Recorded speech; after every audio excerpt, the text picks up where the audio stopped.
gente teve um problema com o Dr. César, mas ele já está entrando aí. Agradeço a vocês que estão voltando. Dr. César Augusto de Mello, tivemos um problema de conexão, mas já está resolvido. Está me ouvindo bem?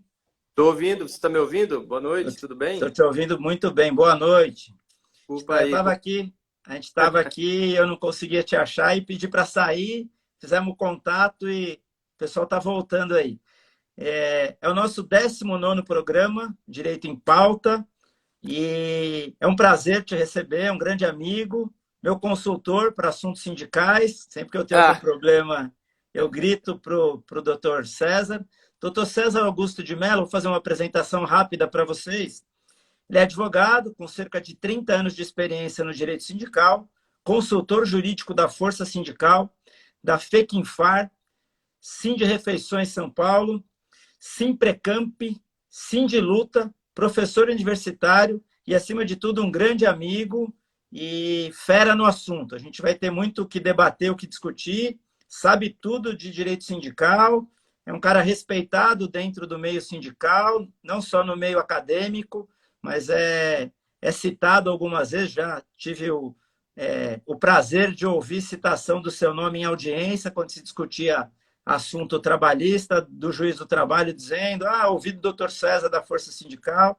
Então, dizer para todos que estão nos assistindo aí, nos seguindo, que a gente vai ter com certeza uma aula de direito sindical. Obviamente que ele vai fazer a defesa do sindicalismo da forma que ele enxerga, e a gente vai contrapor alguma coisa. Ninguém aqui está em lado oposto, ninguém aqui tem bandeira a defender, mas o que a gente vai buscar é esclarecer todos vocês com relação ao assunto. O tema que o Dr. César propôs é a demolição da estrutura sindical brasileira. Conseguiu aí se achar? Tá bem? Tudo certo, tá ouvindo bem? Você não vai bem? ficar mais bonito, não adianta. Qualquer ângulo que pegar aí, o bicho é feio. Estou tentando de qualquer jeito. Tá ouvindo bem? Estou ouvindo bem. Tá bom. Tudo então, bem, vamos lá. Eu vou te passar a palavra. Repito meu agradecimento. Sei que seu tempo é corrido, ainda mais no momento que a gente vive aí de pandemia, e agradeço por ter aceito o convite para participar do programa. Você propôs esse tema e a gente já vem conversando disso, eu já te ouvi falando disso. Você faz uma defesa de que estão acabando ou demolindo a estrutura sindical brasileira. Antes de você entrar, eu vinha falando, César, eu vou te chamar de César, tá? Vou deixar o doutor de lá. Eu vinha falando da quantidade de sindicatos que a gente tem no Brasil, mais de 17 mil, e citei o número de sindicatos em alguns outros países. Reino Unido, 168, Argentina, 91, Alemanha, 16 e assim por diante. E aí eu já fiz um primeiro questionamento, mas eu vou deixar para a gente responder depois. Será que essa quantidade de sindicatos não contribuiu para aqueles que, na sua linha de raciocínio, queriam tirar poder do sindicato? Essa quantidade de sindicatos não deu argumento para aqueles que, na sua tese, querem destruir a estrutura sindical brasileira, que é uma das mais atuantes no mundo? Ok. Bom, é isso. Ótimo. Primeiro, te agradecer, Constantino. Você sabe que a consideração que eu tenho por você, muitas vezes nós estamos em lados adversos, cada um defendendo sua área, mas você sempre foi um advogado de muito conhecimento, muito respeitoso, um democrata, um sujeito que aceita a contra-argumentação. Então, em nome disso tudo, como pessoa, como profissional, mas como pessoa também, é que eu vim aqui, na maior das boas vontades, nós estamos todo mundo corrido, mas isso não é empecilho nenhum. Então, com o maior prazer eu estou aqui com você, porque conheço o teu caráter, não é qualquer um que a gente vai conversar, porque a gente tem que, infelizmente, escolher algumas pessoas que não representam aquilo que eles falam que representam. E você não, é bastante autêntico, é um profissional de primeira linha, além de um ser humano também excepcional. Então, em razão disso que eu estou aqui com muito prazer para a gente debater, para a gente conversar, tá? Obrigado pelo convite e obrigado a todos que estão aí assistindo o que nós vamos aqui tentar comentar. Você disse que nós temos muitos sindicatos. Eu concordo com você e não adianta hoje, Constantino, você defender que esse número é adequado. Apesar que o país é gigante, dimensão continental, mas havia um exagero até por conta de uma arrecadação compulsória que acomodou alguns sindicatos que simplesmente tinham um papel arrecadatório, mas minimamente fazia alguma coisa. Mas era preciso mudar alguma coisa, sim, mudar principalmente. E essa coisa de registro sindical para qualquer um que montasse 10, 15 caras lá numa categoria, monta um sindicato. Mas isso você poderia tratar com remédio. Mas colocaram talvez um veneno ao invés de tratar com remédio. Vamos acabar com essa farra, talvez, de sindicatos patronais também. Não começa a me bater. Não, começa a me bater. Também. Então, diante desse contexto, que não justifica, acho que uma corrente resolveu plantar uma reforma trabalhista que atingiu duramente os sindicatos. E eu digo não só o sindicato de trabalhadores, mas também o sindicato patronal, mas mais o sindicato de trabalhadores. E aí eu vou fazer para você rapidamente uma explanação disso que eu venho falando para o movimento sindical de trabalhadores. Eu venho falando que é importante a unificação do movimento sindical hoje para fazer uma contraproposta para eventual governo que venha ganhar as eleições, para esse governo, enfim, porque nessa plataforma não dá. Eu descobri que não dá. E eu estou vendo que tem aqui gente, advogados recém-formados, advogados mais experientes, mas quando você é advogado mais jovem, eu já passei por isso, a dificuldade que a gente tem quando pega uma lei é dizer o que está dizendo a lei corretamente. E o direito é uma ciência. Então, o direito nos ensina na faculdade, e quando ensina isso aí, a gente não dá muita bola, não. Na hermenêutica, na interpretação das normas. Como você interpreta uma norma legal? Quando foi aprovada a norma. Você tem que interpretar pelas regras de hermenêutica, pela uma sistemática que existe, pois ciência tem método, direito tem. O que você faz? A interpretação gramatical, você escolhe as palavras que estão lá na lei que você não conhece, vai ver no dicionário o que significa aquilo. A interpretação teleológica, é a que eu utilizo, tem mais interpretações. Teleológica, ou seja, a que se propôs o legislador quando publicou essa lei, fez aprovar essa lei. Tem lá nos anais do Congresso as discussões. Para que esse artigo? O que ele queria com aquilo? Teleológica, vontade do legislador. E, por último, a interpretação sistemática. Você tem que pegar não só aquela lei, você tem que pegar todas as leis que tratam daquele tema, daquela lei, o sistema de legal, e ler todo o sistema, desde a Constituição, e aí dali tirar uma conclusão do que é certo e do que é errado, na sua interpretação. Que é de um ser humano, pode ser até falha. Mas esse é o caminho. Eu fiz isso. E aí eu cheguei à conclusão, depois dessas reformas, de alguns julgados do TST, que estão demolindo e demoliram a estrutura sindical brasileira. Demoliram. Com a britadeira, tijolo a tijolo, está no chão, batido. Por quê? Eu vou dizer por quê. Então a gente tem que explicar, não adianta só falar, né? Olha o contexto, vem desde a emenda 45. Olha a salada, olha a cesta de ferramentas de demolição da estrutura sindical brasileira. Vou mostrar para você. Começa com a emenda constitucional 45, os que não são muito da área, vão anotando que você vai confirmar com... Eita, travou. Perdi você, César.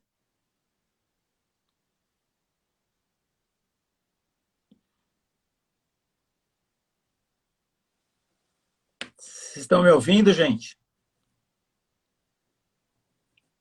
Travou lá o doutor César. Vocês estão me ouvindo aí?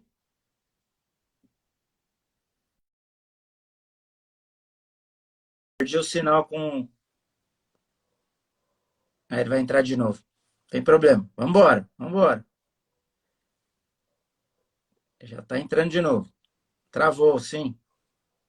Ele já deve estar pedindo para entrar de novo. Ele faz uma defesa calorosa do movimento sindical, mas ele faz uma defesa calorosa do movimento sindical, e o que me leva bastante a debater com o Dr. César é que ele faz uma defesa fundamentada. Vocês viram que ele começa a construir, falando de emenda constitucional, ele vai falar de Constituição, ele vai falar da legislação, ele vai chegar na reforma trabalhista de 2017, na lei da terceirização.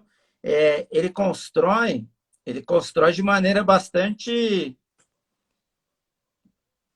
Ele constrói de maneira bastante fundamentada. Vai me dar trabalho hoje para tentar enfrentá-lo, mas ele constrói... Tem problema, estamos de volta. Desculpe, mas é a coisa. Imagina, bom, tá tudo bem. Eu estava aqui, aproveitei que você saiu para eu pedir ajuda aí para o pessoal que está ouvindo, que eu disse que você constrói muito bem a sua tese. Então, para a gente unir força para bater em você depois. Enquanto você saiu, eu pedi ajuda. Então, assim, o TST, então, a emenda constitucional, 3 ações ajuizadas e decisões do STF, TST com duas jurisprudências, precedente 119, a súmula vinculante do Supremo Tribunal Federal, súmula vinculante 40. Aí duas leis, a 13.429, que é a reforma trabalhista, e a 13.467, que trata dos terceirizados. Então, uma emenda constitucional, 3 ações no STF, 2 precedentes, um do TST e outro do Supremo, e 2 leis demoliram com a estrutura sindical brasileira. Demoliram. E eu vou dizer por quê. Começa com a emenda constitucional 45. A emenda constitucional 45 veio dizer que você só pode ajuizar um dissídio coletivo quando você tem autorização ou comum acordo do empregador. Correto. Mas aí ocorre que, quando você necessita do comum acordo para ajuizar um dissídio coletivo daquela parte que não quis negociar com você, fica difícil ele te dar esse comum acordo. Se ele não quis negociar lá fora do tribunal, por que ele vai querer ir para o tribunal com você? Não, ele se nega a conceder o comum acordo e o sindicato não tem como ir para o tribunal, a não ser que faça greve. E um detalhe, se ele conseguir fazer greve e ir para o tribunal, lá no Supremo Tribunal, do TST, Tribunal Superior do Trabalho, eles vão aplicar os precedentes e derrubar um monte de cláusulas, um monte de conquistas dos trabalhadores, conquistados naquela categoria. E aí, se ele não consegue ir para o tribunal, por falta do comum acordo, por não conseguir fazer greve, ele tem a sua outra atividade, acabaram com outra atividade, porque antes, se ele não ia para o tribunal, a norma coletiva continuava em vigor, até que o patrão negociasse. Agora não tem mais outra atividade, ou seja, a norma deixa de vigorar. Então, existe uma marreta na cabeça dos sindicatos. Ele não tem para onde correr, ele tem que aceitar o acordo, porque o caminho do tribunal é dificílimo, e não ir para o tribunal, a norma coletiva deixa de vigorar. Então, eu tenho que fazer acordo com vocês, senão eu perco toda a minha norma. Eu tenho que aceitar. Peraí, tudo bem, mas peraí. Você tem uma marreta na cabeça dos sindicatos. Eu concordo com você, até aí nós estamos concordando em tudo. Mas a marreta não estava do outro lado? Não estava na outra cabeça? Porque quando eu tinha outra atividade, a marreta estava do outro lado, porque aí você endurecia a negociação comigo, e aí você não vou negociar porque eu quero cláusulas não fáceis de se conseguir dentro do momento da economia de qualquer... A marreta estava do outro lado. Então, assim, já fica... Eu gosto de ir dando posicionamento. Já fica uma coisa.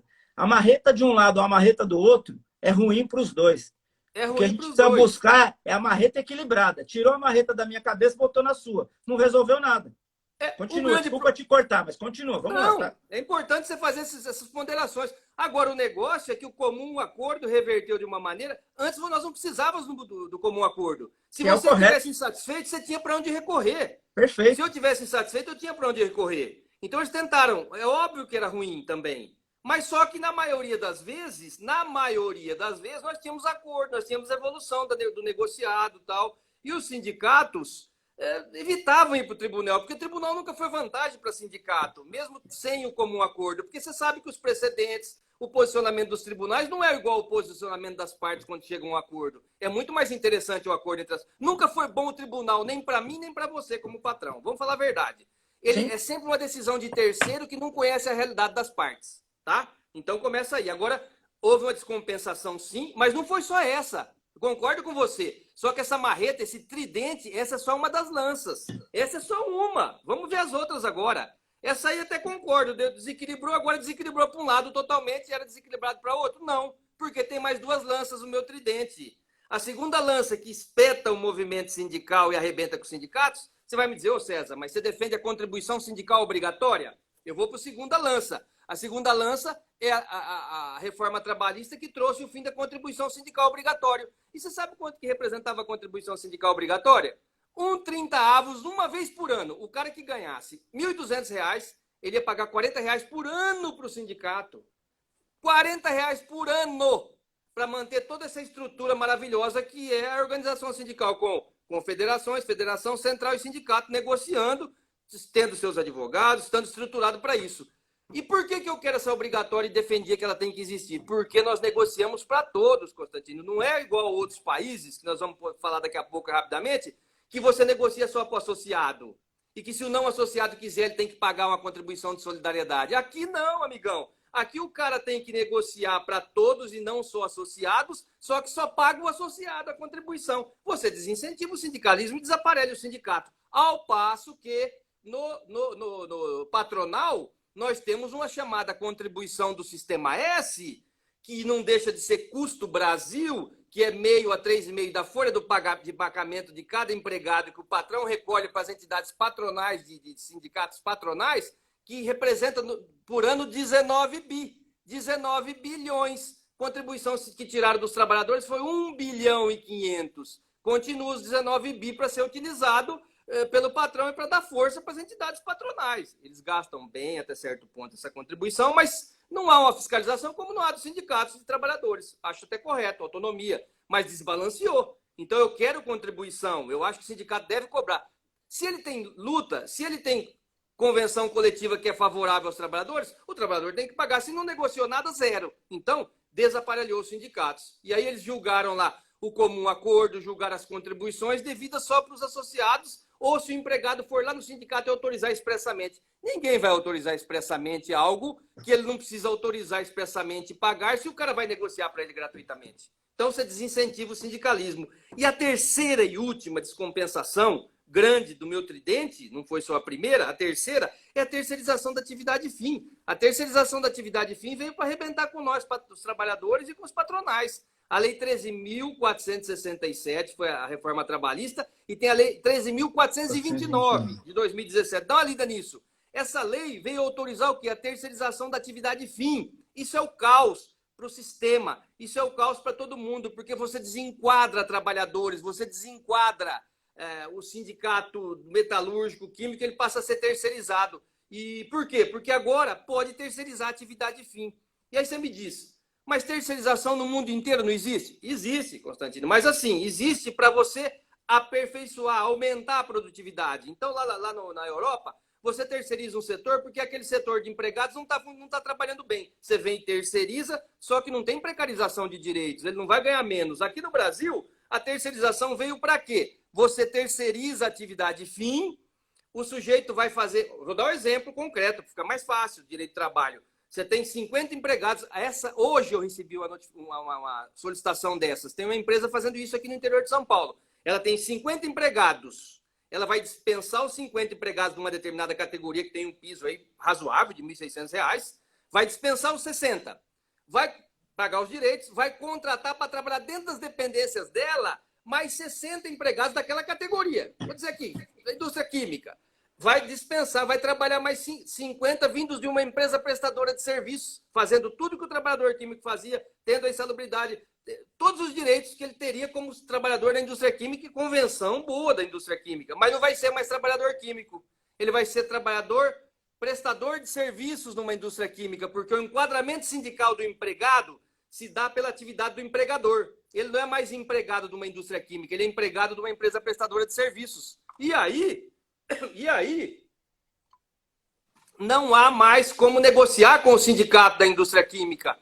Esse sindicato patronal também não vai ser mais da indústria química, porque vai ser uma empresa sem empregados. Ela tem um contrato comercial com uma prestadora de serviços que oferece aos trabalhadores prestadores de serviços terceirizados, ganhando menos que o piso, não tendo os direitos da convenção daquela antiga categoria. Então, há absurdamente um descompasso, há uma precarização de direitos. E eu vou dizer mais para você, é ruim para os empregadores também. Por que é ruim? Porque você sabe que quando a gente celebra uma convenção coletiva, um acordo no local, existe uma trama de direitos daquela categoria. Essa trama de direitos impede que aventureiros do setor patronal cheguem. Porque aí ele pode pagar qualquer piso, ele pode descumprir a convenção. E quando eu celebro com você uma convenção, é porque nós chegamos a um denominador comum. Nós queremos o melhor para nós, para o empregador e para o trabalhador. Aquele que não quiser cumprir essas regras como empregador, não pode vir na base territorial, por exemplo, de Tatuí, que tem uma convenção coletiva, e falar, vou montar uma fábrica em Tatuí e pagar o piso que eu quero. Não. Se ele fizer assim, ele quebra o concorrente dele como patronal também. Então, essa trama da negociação coletiva ela é importante. Ela é real, ela precisa ser respeitada porque é boa para todo mundo. Ela não é boa só para o trabalhador.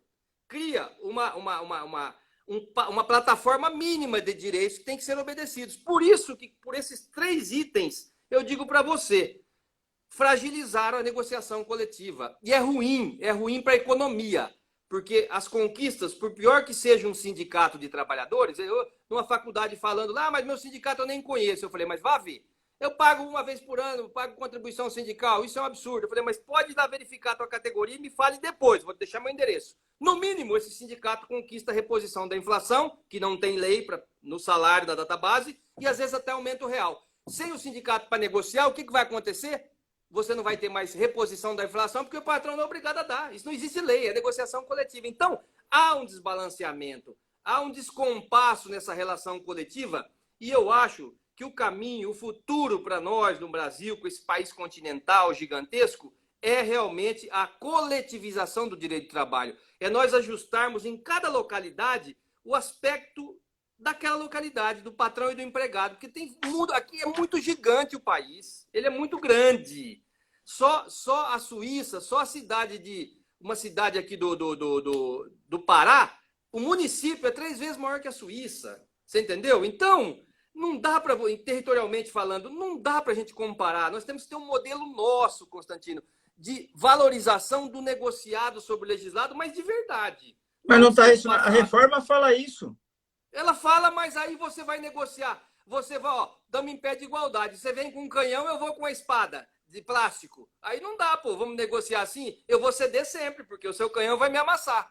Então, assim, a reforma falou, vocês podem negociar, é tudo igual, mas deu um canhão de ferro, de tanque de guerra para o patrão e deu uma espadinha de plástico do Thor lá, que a criança compra na 25, para os sindicatos. Aí não dá para brigar, no bom sentido, não é brigar, nós não estamos aqui para brigar, claro, estamos aqui para conversar. Eu vou te falar uma coisa, eu acho que eu ter pedido para o povo me ajudar só piorou a situação, porque só tem concordância com você, você está certo, todo mundo batendo palmas, dizendo que você é o melhor.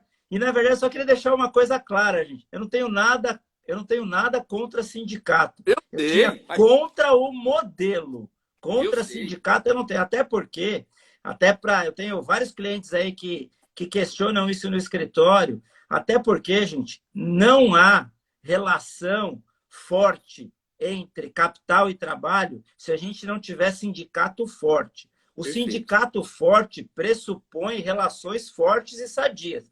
Mas sindicato forte não é o que a gente tinha. Aí eu vou discordar de você. Eu acho que a gente precisa construir relações sindicais fortes, até porque o que a gente tinha eu não concordava, e o que a gente tem hoje, é óbvio que você não concorda, até porque a defesa que você fez da demolição, ela está perfeita. Realmente, por exemplo, vamos rapidamente. Acabar com a contribuição obrigatória. Eu sou favorável. Eu não acho que a contribuição tem que ser obrigatória, mas eu não posso chegar da noite para o dia e virar a chave. Quer dizer, eu tinha que ter, no mínimo, uma proporcionalidade. Olha, sindicato, acorda, vocês ficaram sentados em cima disso hoje, até hoje funciona dessa forma, e aí não tem como eu separar o bom sindicato do mau sindicato. Tem bom advogado, mau advogado, tem bom tudo e mal tudo, ok. Mas quando eu falo do sistema sindical, eu não consigo separar, porque eu tenho que fazer a regra para todos.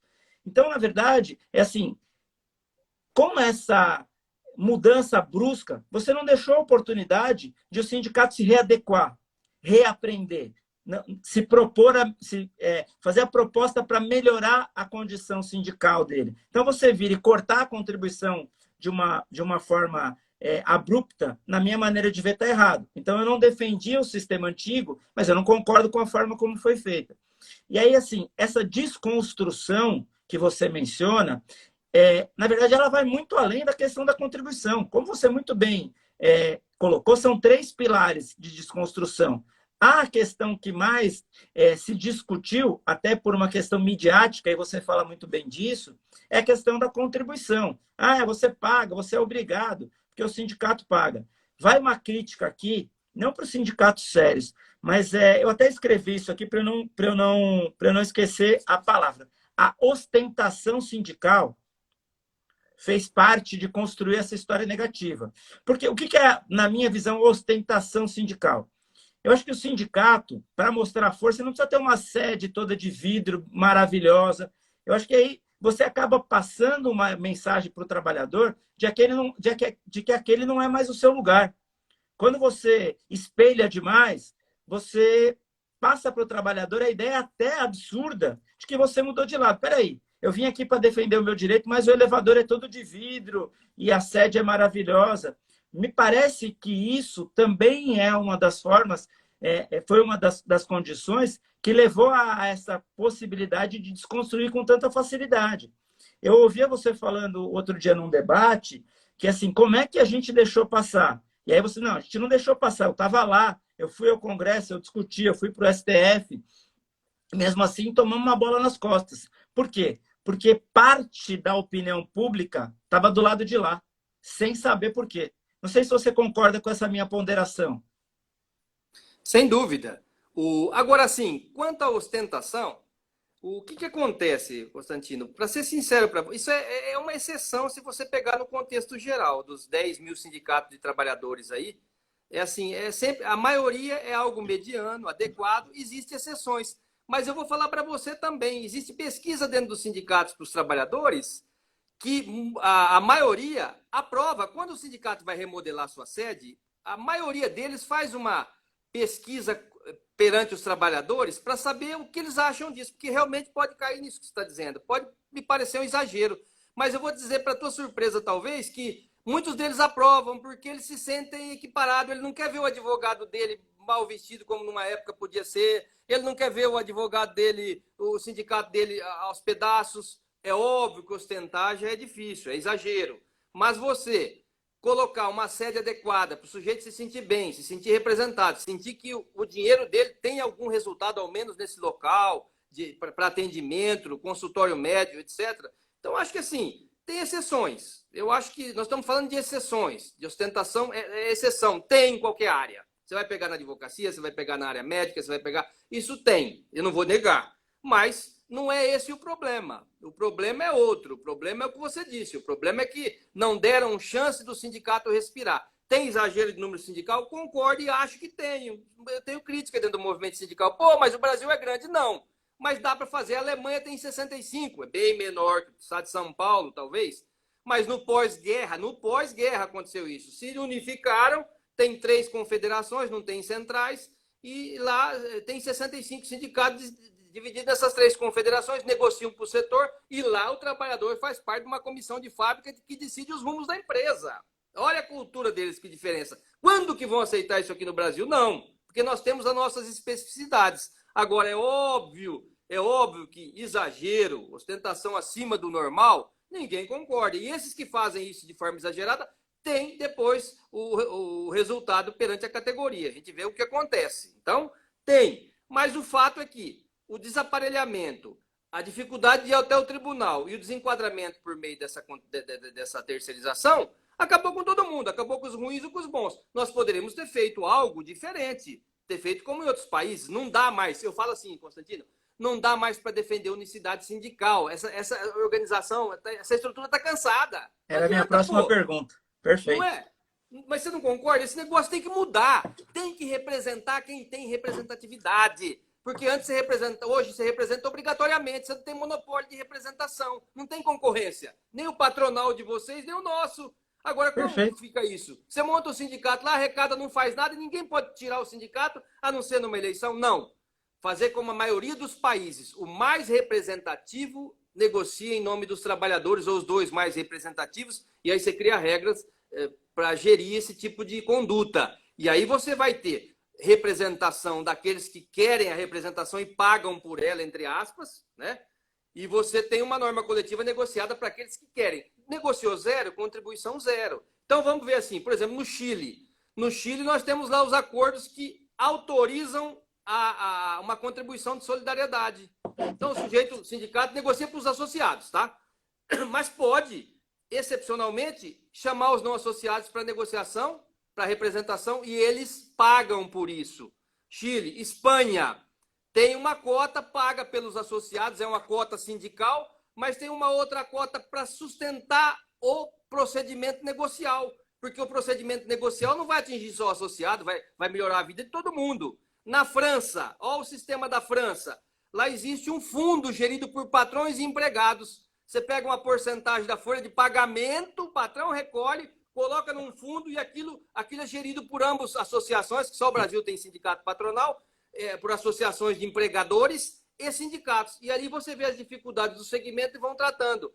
A França tem isso, a Espanha, o Chile, a Argentina. A Argentina tem uma contribuição de solidariedade. Só negocia o sindicato que conseguir pelo menos 20% de associados daqueles que ele quer representar. Então, você tem critérios para criar, modificar a estrutura. Não precisamos copiar de ninguém. Nós podemos fazer o nosso sistema próprio, tupiniquim, porque o Brasil tem suas peculiaridades, sua cultura. Agora, modificar de forma coerente, né?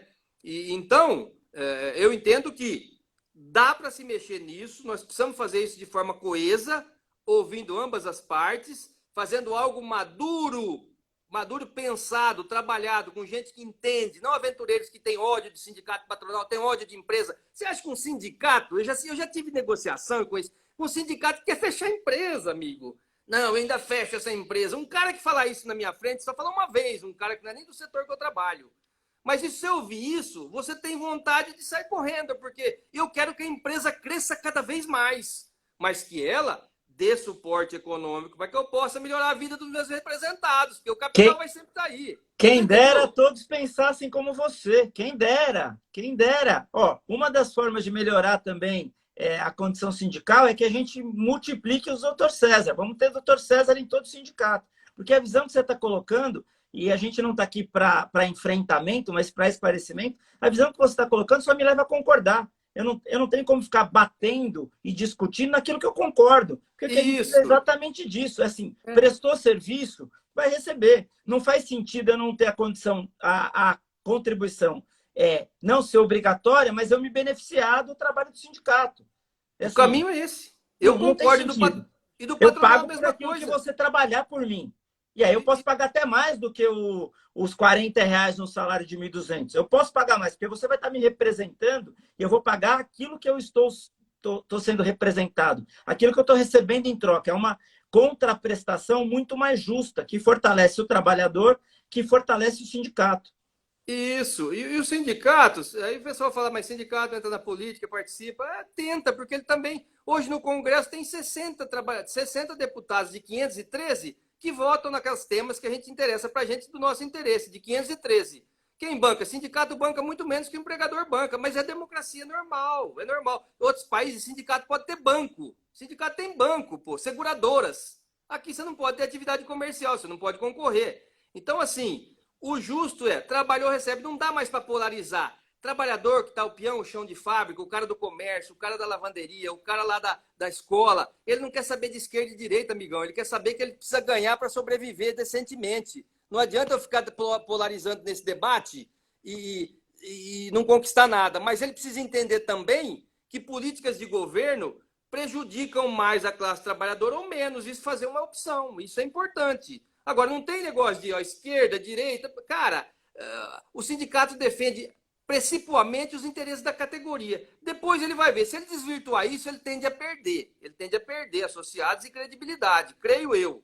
Mas você não pode ficar... Ninguém fica fora de política. Não existe isso. Você não consegue ficar anônimo num debate político. Agora, com muita cautela, porque o sindicato tem corintiano, palmeirense, tem gremista, e também tem malufista, tem lulista, tem bolsonarista, tem de tudo. Você entendeu? Então, nós não podemos... Tem bolsonarista? Tem de tudo. Eleitor, trabalhador? Trabalhador tem de tudo. Nos sindicatos, creio que até tem alguma pelegada que ainda defende esse cara, né? Porque aí não dá. Deixa eu te fazer uma pergunta pegando essa deixa. A questão de utilizar o sindicato como bandeira política, isso é inegável. A gente teve nos governos que antecederam o governo Bolsonaro, a gente inclusive foi chamado pelo mundo e internamente como a República dos Sindicatos. Isso também não serviu para criar esse afastamento? E aí, assim, quando você vira a chave, um outro governo, independente de quem seja, eu não estou fazendo defesa política de ninguém, até porque, pelas coisas que têm acontecido, fica difícil defender qualquer coisa nesse país. Mas essa utilização do sindicato, com a bandeira de que sindicato obrigatoriamente tem que ser de esquerda e a gente criou uma república sindical. Isso também não deu arma para bater e derrubar?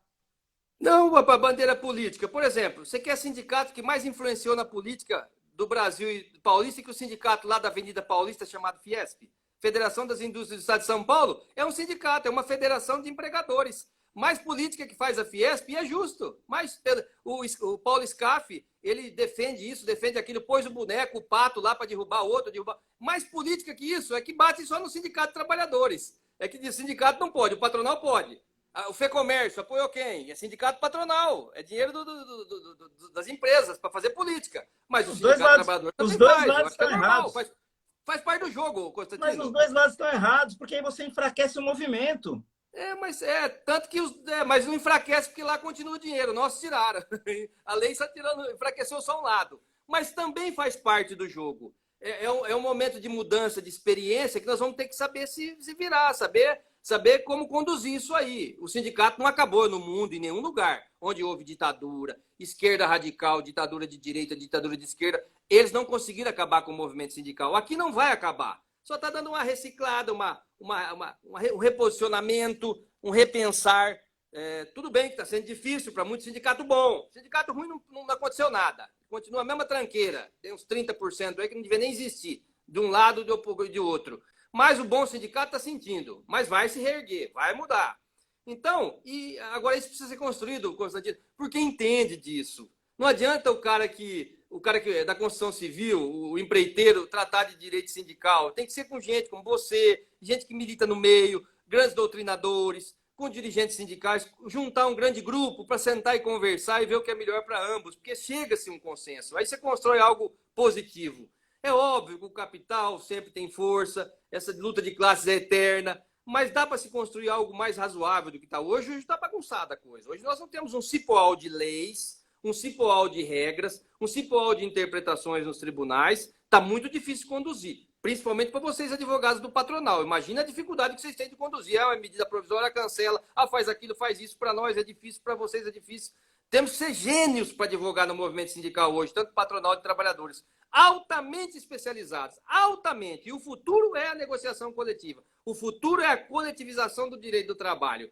Não vai dar mais para uma lei federal regulamentar o direito do operário lá na Amazônia, da metalúrgica, do químico ou do frentista na Amazônia e no interior de São Paulo. São realidades diversas, são situações de o cara do Pará e o cara do Rio Grande do Sul. A mesma lei resolve. Não. O que resolve é uma negociação coletiva adequada, setorial, ou fazer mudanças por setor, como tem na Alemanha, em que só se negocia por setores. 65 sindicatos são fortes, sindicatos gigantescos, mas de um modo diferente. Nós precisamos construir isso. Se nós não fizermos isso, é ruim para ambas as partes, é ruim para o empreendedorismo.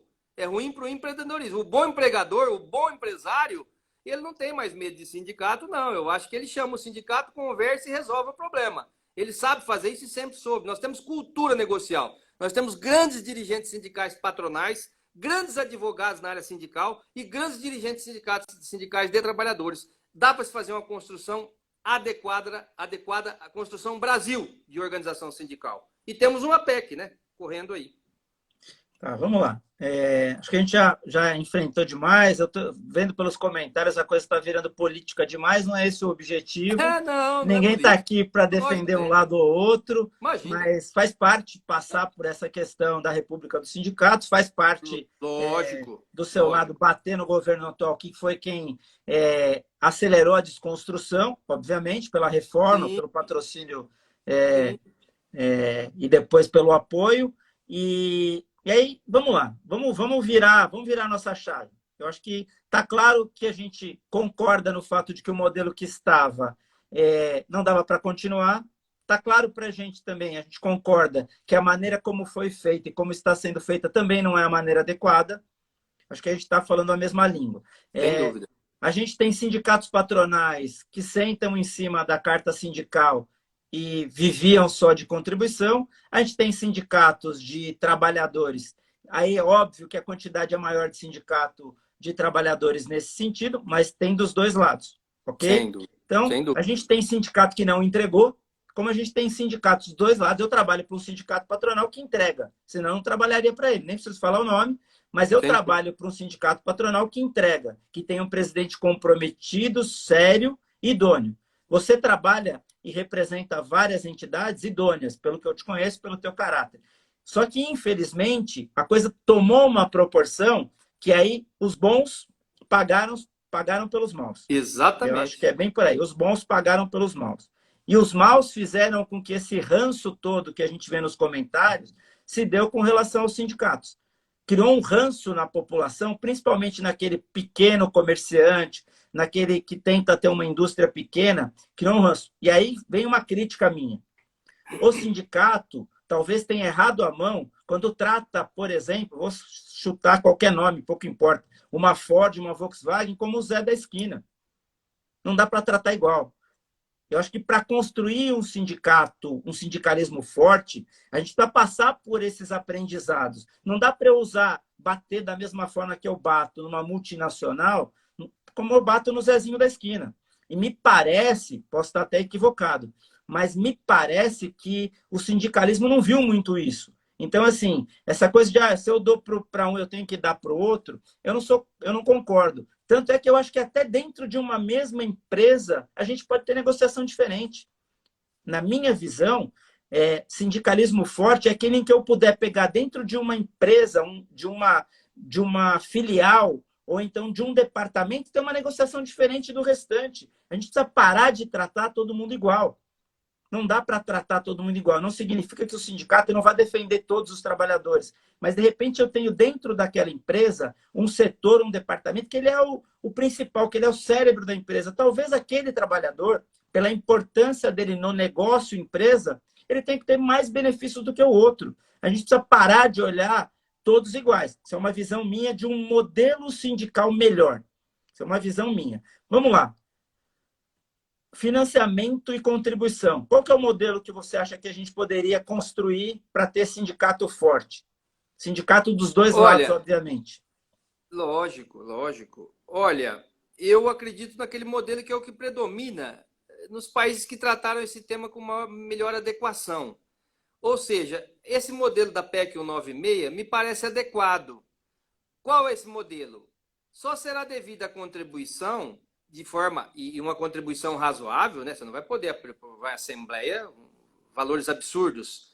Só será devida a contribuição para aquele que for beneficiado pela norma coletiva. O que é beneficiado? Bom, o sindicato patronal e de trabalhadores celebraram um acordo coletivo lá.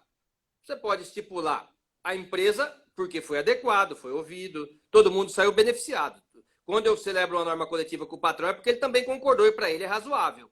Então, as empresas que têm esse sindicato patronal negociando e foi razoável a decisão do patronal, foi adequada, contribuem para o seu sindicato patronal. Os trabalhadores se sentiram que ele fez, que ele evoluiu, que ele avançou alguma coisa ou que manteve, porque não é só evoluir, tem hora que você mantém emprego, uma grande vitória. Você reduzir salário para não ser mandado embora um pouquinho, num momento específico de uma empresa crise que eu já vivi e mantive e conseguimos manter os empregos, é uma vitória. Então, esses caras que se sentiram beneficiados pela lei, pelo sindicato e que tiveram benefício, pagam, contribuem.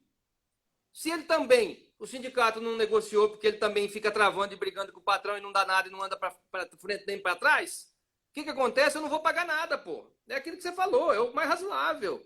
Ou, outro modelo, o sindicato negocia para os associados e tem uma contribuição de solidariedade dos não associados. Então, esse modelo, uma dessas duas hipóteses aí, são as mais razoáveis, que poderia ser o mais palatável.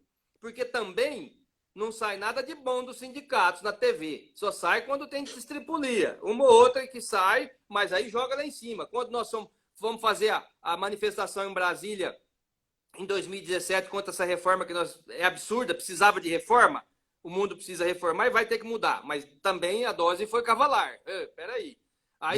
Virou Leme demais, né? Virou O Leme Leme demais. tá, na minha opinião, de novo, o Leme estava muito para um lado e ao invés de equilibrar, a gente virou o barco. Ou seja, a gente anda só em círculo, né? Se você comparar com o barco, eu ando sempre em círculo. Eu giro para lá, aí vem alguém e vira tudo para o outro lado. Aí eu giro para o outro lado. É óbvio que a gente não sai do lugar. Não sai do lugar. E aí a gente vai manifestar, o sindicato não faz nada. Fomos para Brasília, sabe o que sobrou? Porque os black blocs lá entraram lá, puseram camisa da Força, um processo de 110 milhões, 120, eu nem sei, é coisa de milhões para a Força, para a CSB e para a CUT. Já provamos que não estava no meio disso e tal. E aí, os sindicatos acabaram, diante disso, não conseguindo êxito nenhum. Na verdade, só tentaram, mas já estava programada a precarização da atuação sindical com aquelas reformas. Então, o caminho é esse entendimento, Constantino, não tem jeito. E aí, até aproveitando o gancho do Dr. Lauro César, ele menciona aí sindicatos que fazem um bom trabalho, opositores, mas que realizam um bom trabalho há muito tempo. Ele até mencionou que é associado, que fazem um bom trabalho. É possível. O modelo se desgastou, e aí agora também não adianta só ficar jogando pedra. O modelo se desgastou. Me parece que foi mal utilizado o modelo. Os sindicatos tiveram uma utilização indevida, na minha opinião. E aí é óbvio que generalizando, não estou falando de todos, mas eu preciso generalizar para contextuar. E aí a gente precisa de um modelo novo. Eu acho que a sua posição com relação ao financiamento é perfeita, porque eu vou cobrar por aquilo que eu entrego. Eu paro de sentar em cima de uma carta sindical e esperar cair as coisas. Por quê? Porque este modelo já ficou claro que não serve. Bora lá, outra pergunta. Como é que você já falou disso, mas só discorre um pouco mais. Liberdade sindical total, independente da região. Eu posso montar quantos sindicatos eu quiser por categoria, por região. É isso, abro tudo. Então, eu vou ter lá sindicato dos químicos. Eu vou ter 10 sindicatos de químicos na cidade de São Paulo. E é aquele que prestar um serviço melhor vai ter mais sucesso. Ou eu tenho que ter um limite nessa liberdade? Eu não sou a favor da unicidade, mas a gente tem um ponto de equilíbrio, na sua opinião, ou não? Olha, nosso modelo andou bem, pelo que recebi em relação ao empregador, pelas conquistas sindicais. Agora sim, que modelo, liberdade sindical, não existe plena liberdade para nenhum setor e ninguém. Você tem plena liberdade de fazer o que você pensar. Eu não tenho, o mais rico dos homens não tem, o mais pobre deles não tem, o empregador não tem, não tem. Toda liberdade impõe o quê? Direitos e obrigações. Então, quando você tem alguma obrigação e invade o direito do outro, tua liberdade está restrita. Não é tudo, vale tudo, né? Na realidade, mas eu entendi sua pergunta. Estou querendo só ilustrar, porque às vezes claro, fica à acha que a liberdade, vamos montar 1000 sindicatos. Não, você teria barreiras, na realidade. A proposta que nós temos aí, tramitando da 196, é que teria um conselho, e olha como funciona a coisa. Já pusemos uma proposta bastante adequada, conversamos, ouvimos muita gente, teria um conselho de representantes de empregadores e de trabalhadores. Eles iriam gerir essas regras de representação, de base sindical. Para que deixar o governo ou o judiciário tratar disso, rapaz? Tem alguém que entende mais de sindicato lá da base que você trabalha do que você? Teu patronal, você entende das empresas que você trabalha e eu dos sindicatos, da dificuldade. Tem alguém? Você acha que algum deputado vai saber mais que você e eu do que nós estamos falando aqui? Nunca entrou no... tem ministro do STF que nunca entrou no chão de fábrica e decide a vida de vocês? Nunca entrou. Então, você acha que ele sabe mais do que nós resolver nosso problema. Então, vamos tirar o Estado disso. A liberdade sindical chega de registro deles lá. Eles não precisam registrar, eles não precisam controlar isso. Nós nos entendemos. Um conselho gerido por essas duas partes, como tem na França. Aí a maneira de escolher se cria por decreto, por regulamentação. E aí você teria o quê? Os dois, ou o sindicato mais representativo, poderíamos dividir por setores, por ramos, por segmentos, negociariam. Mas como isso? Aí você fala, pode montar? No cartório pode ter 50 sindicatos, amigão, mas ele vai ter cacife para poder ter a representação para negociar, ou ele vai se queimar perante o empregador? Porque ele vai, vou montar um sindicato porque eu não gosto do patrão. Pega 2, 3, vai no cartório e monta o sindicato lá. Não tem associado, ou tem minimamente um número pequeno de associado e não consegue derrubar o outro que tem mais. Ele vai ficar fora do jogo. Ele só criou, ele não fez nada, ele só tentou aventurar algo. Então, toda vez que for criar um sindicato onde já tem um estabelecido, e nós daríamos um tempo de 5 anos para os sindicatos hoje tentarem se adequar a essas novas regras, porque os novos vão chegar daqui 5 anos.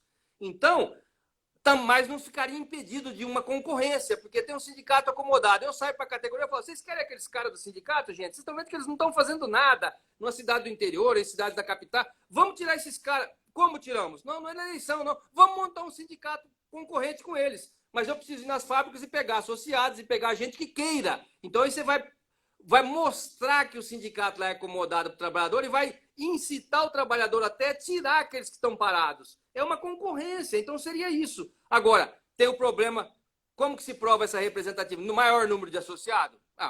Mas não pode o sindicato que está hoje pré-constituído colocar R$1, 50 centavos a mensalidade associativa no estatuto, porque aí não vale, aí é prática antissindical. Tem que ter um parâmetro mínimo, você entendeu? O sindicato ao se estabelecer 50 sindicatos lá embaixo, todos têm estabilidade na empresa? Olha o problema. Não, eu creio que só a partir do momento que ele assume o poder negocial, para ele não se aventurar. Se ele for para montar o sindicato, é porque ele sabe que ele vai montar mesmo. Ele tem representatividade, você entendeu? Ele não vai brincar de montar sindicato. Porque se ele tiver representação, ele vai montar o sindicato, vai adquirir a personalidade, o patrão não vai poder mandar ele embora. Não tem fiasco nessa coisa, não tem o fanfarrão, entendeu? Seria um sistema nesse sentido, de que os mais representativos, aqueles que têm mais associados, o que angariem mais associados, mas tem que ter um período de transição. Não pode ser de hoje para amanhã, para construir essas regras. E aí sim, não tendo essa capacidade, fica o sindicato antigo. E sempre é estabelecido isso 1 ano ou 2 anos antes da negociação, porque vai mudar às vezes o sindicato, né? A norma coletiva passa a ser gerida, a ser tocada por outro sindicato daqui 2 anos. Porque esse que está hoje perdeu a representação. E aí cai por terra. São sistemas novos, que aí você precisa sentar e elaborar um critério para isso aí. Então a liberdade não é... A liberdade é não proibir que você possa ter concorrência. Não é a liberdade, faça quantos sindicatos quiser, monte um monte de sindicatos aí, vamos para a farra. Não é isso. É não manter essa coisa engessada, com monopólio de representação. Essa é a ideia. Isso é o mundo. Então, não dá para o Brasil correr atrás do prejuízo a vida inteira. Os dirigentes sindicais têm que entender que isso é necessário. Encontrarmos um meio termo, um novo caminho. Porque esse está cansado. Esse não vai ter mais jeito, pelo que eu vejo, pelo que eu saio. Eu não vivo numa bolha como você não vive. Por isso que a gente está conversando assim. Você não fica na bolha dos patrões lá, você conversa com todo mundo. Eu também, pô. Agora, o cara que vive na bolha, ele acha que o mundo é aquilo ali dentro da bolha. E a bolha é maior que aquilo, né? O mundo é maior que a bolha. Então, acho que tem muita gente que precisa sair dessa bolha. É só isso. Com certeza. Deixa eu te fazer uma pergunta que eu só corrigi que eu falei, doutor Lauro César, é Lauro de Campos, meu querido amigo Lauro de Campos. E aproveitar e agradecer o doutor Amilcar, que está aí, amigo de longa data. Opa. Salvo engano, seu sócio. O Amilcar hoje aqui, ó, propaganda, hein? Mas não é propaganda, não. É um dos maiores, se não for o maior do Brasil, especialista em eleição sindical. Brigas de sindicato, chapa concorrente, montar, ele tem uma expertise nisso fora do comum, porque ele está há 30 anos fazendo isso de forma correta, né, gente? Tanto que não tem bronca com ele nenhuma aí. E ele tem uma vantagem. Então... Ele tem uma vantagem sobre você, né? Tem ele é palmeirense. Ah, pelo amor, aqui é Timão, velho, aqui é Corinthians. É doido. Vamos responder só uma pergunta. O doutor Fábio Binho, ele estava perguntando... Eu vou pegar uma aguinha aqui, ó. Fica à vontade. Ele estava perguntando sobre os sindicatos que estão exigindo... Eu não entendi muito bem a pergunta. Estão exigindo certidão sindical para poder liberar a utilização da convenção coletiva. Eu não entendi muito bem essa pergunta. Você entendeu? Ele disse que os sindicatos estão cobrando. Eu acho que deve estar... Não entendi muito bem a pergunta. O sindicato, para ele poder negociar, ele tem que ter um registro lá no Ministério do Trabalho. Quando ele negocia com a parte adversa, ou uma empresa, ou um sindicato patronal, ele vai protocolizar esse documento lá e depois ele vai ter que juntar essa certidão sindical. O que ocorre é que, às vezes, o sindicato é um pseudo, está em demanda, ou não tem certidão. Eu já entendi a pergunta dele. A pergunta dele, na verdade, é com relação aos sindicatos que estão cobrando valores absurdos, até por causa da queda da arrecadação, para fazer acordo coletivo na convenção. E eu tenho passado por isso. Alguns sindicatos têm que cobrar. Eu faço acordo coletivo com a empresa, mas eu cobro R$3.000. Eu acho que talvez seja essa acordo pergunta. Assim, acordo de database, porque aí é database, ou acordo, por exemplo, não, acho que de acordo... PLR. Pode ser. Porque assim, o que eu te falo? Mas então, se a gente tem aquele modelo de financiamento que a gente menciona, acabou. Me parece perfeitamente normal cobrar.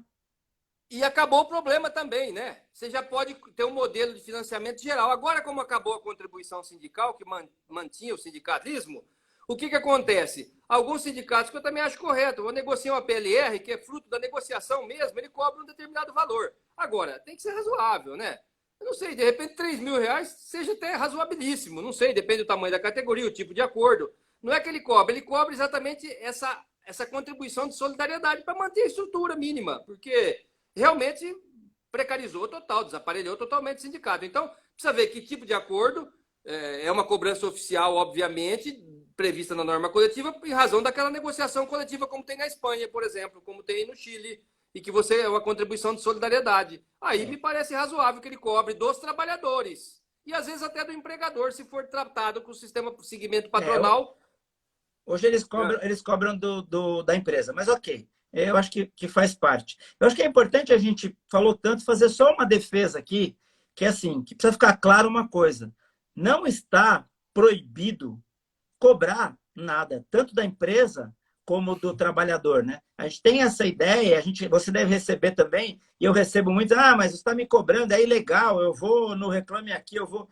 Gente, o que ficou proibido é a cobrança compulsória de contribuição sindical. As contribuições previstas nas convenções coletivas, elas são perfeitamente legais. Sem dúvida. Acho que era bom a gente falar disso também, porque é uma coisa que, pelo menos no sindicato patronal, a gente recebe bastante questionamento. Esses dias a gente teve lá um diretor jurídico que fez um e-mail maravilhoso, dizendo que a gente estava cobrando indevidamente, que a lei proibiu, que o STF ratificou. Na verdade, a proibição é da cobrança compulsória de contribuição sindical. Concorda comigo? E o texto lá da ADIM é claro, específico, contribuição sindical. Agora, a lei veio criar alguns entraves para isso, mas diz lá no 611A, se não me engano, 613A, que o negociado prevalece sobre o legislado. Se existe alguma norma que venha criar alguma dificuldade aí na legislação e as partes estipularem uma regra diferente, prevalece o que as partes estipularem, desde que haja uma razoabilidade. Entendeu? Então, na própria decisão do Supremo, quando julgou a DIN da contribuição sindical, disse que o sindicato pode ter outros meios, os sindicatos, eu falo patronal e trabalhador, outros meios de arrecadação para poder manter a sua estrutura, porque senão não existe almoço grátis para nada. Não é vai tirar o dinheiro da onde? Exageros, é óbvio que vão ser coibidos e tem que ser questionados, mas dentro da razoabilidade faz parte do jogo. Isso é uma construção. Você tem uma norma, como eu disse para você. Quero ver a hora que tirar essa norma coletiva que você celebra com o Sindicato de Trabalhadores e entrar aqueles aventureiros na categoria, não segue norma de segurança, não paga piso, vira uma terra arrasada, terra de ninguém. Então, não é esse o objetivo. Né? A negociação tem que ser algo nobre, maior. Nós temos que sair dessa mesmice, dessa coisa chula, que alguns sindicatos ainda insistem como uma coisa forçada, maquinal, que é só para avançar, que só quer tirar, o outro lado só quer ganhar. Não é isso, é o melhor. É o encontro do que é razoável para você e eu, para que terceiro não venha pôr o bico no meio e ferrar com os dois. César, querido, a gente falou tanto que eu não vi o tempo. Ele acabou de me avisar aqui que falta 1 minuto e 50. Eu queria te agradecer bastante, dizer que eu te admiro como advogado sindical, que você é um cara bastante equilibrado e que traz serenidade para essas relações tão conturbadas. Te agradeço de coração, de verdade, sou seu fã. Agradeço a todos que participaram. Eu não consegui citar de novo o nome de todo mundo, porque o papo estava interessante, mas agradeço a todos vocês que nos acompanharam. A gente teve bastante audiência. A gente tem 1 minuto para suas considerações finais e eu tenho feito deixando você falar até cair. Então, 1 minuto. Bom. Muito obrigado com você. Obrigado a todos que participaram. Semana que vem falamos de mediação e arbitragem. Com você. Outro tema interessante. Bom, mais uma vez agradecer. E outra coisa, hein? Conflitos trabalhistas de pequenas causas e pequenos valores, talvez seja interessante fugir um pouco do judiciário com toda essa morosidade, todos esses recursos. Precisamos repensar até isso, viu? Fica caro, tem caráter alimentar. Nós resolvermos isso de forma célere para o trabalhador e para a empresa. Mas agradeço, Constantino, cara, obrigado por essa oportunidade aqui. Você é uma grande figura, um grande advogado, um grande ser humano. Vi aqui passando vários amigos, amigas que eu não pude falar também, agradecer aqui. A gente que gosta da gente de graça. Eu agradeço, viu, gente? Vocês todos estiveram aí. E, Constantino, essa luta, conversando, isso que nós fizemos agora. Você não precisa achar que eu estou totalmente certo, eu nunca vou estar totalmente certo. Ninguém está totalmente certo. Sempre existe um detalhe. Mas é construindo, cara, é conversando. Se nós fizéssemos mais isso, eu sei que ainda está crescendo isso. Nós somos meio pioneiro, você. 3 segundos. Então, muito obrigado. Um beijo aí para todo mundo.